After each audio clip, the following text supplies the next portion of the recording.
Ata menduan se studentët shqiptarë në Maqedoninë e Veriut janë vetëm, por harruan se një Shqipëri e tërë i ka sytë e mendjes e të zemrës mbi ta. Pushteti, shia e pushtetit u bëri gjakun ujë disave, e i bëri të pyesin nëse vlen apo nuk vlen kauza e studentëve shqiptarë. Nuk u interesuan se si 40 rinë shqiptarë student nga Tirana u ndodhën në terror psikologjik 8 orë rrugëve të Maqedonisë, por nga dëshpërimi për pushtet,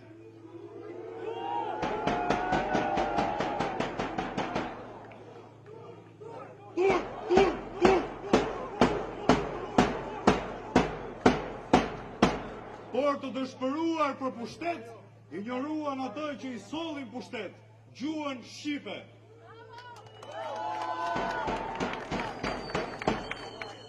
Dhe u morën me lapsuset prodhuara nga lodhja e nga rebelizmi, antagonizmi ndaj tentativave që po bëjnë për të gjymtuar të drejtat e studentëve shqiptar atje. Studentët shqiptarë në Maqedoninë e Veriut po bëjnë ato që do të bënin ata politikanë shqiptarë atje. Të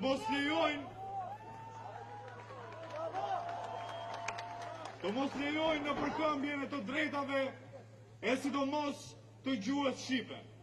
Për ne shqiptarët, gjuha shqipe është e shenjtë. Ajo na ka dhënë një identitet dhe dallim unik. Na ka mbrojtur nga përçarja fetare dhe krajinore. Kapur pas flamurit dhe gjuhës shqipe, shqiptarët i kanë mbijetuar shekujve.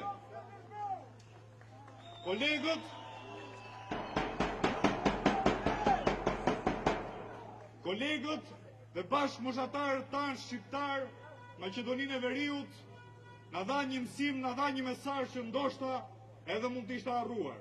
Shqiptaria nuk di të ndalet, dhe ne do të jemi me ta deri në fund, deri në realizimin e kërkesave të tyre, pavarësisht mekanizmave të shtetit Maqedonas apo ndonjë politikani shqiptar gjakprishur Maqedoninë e Veriut.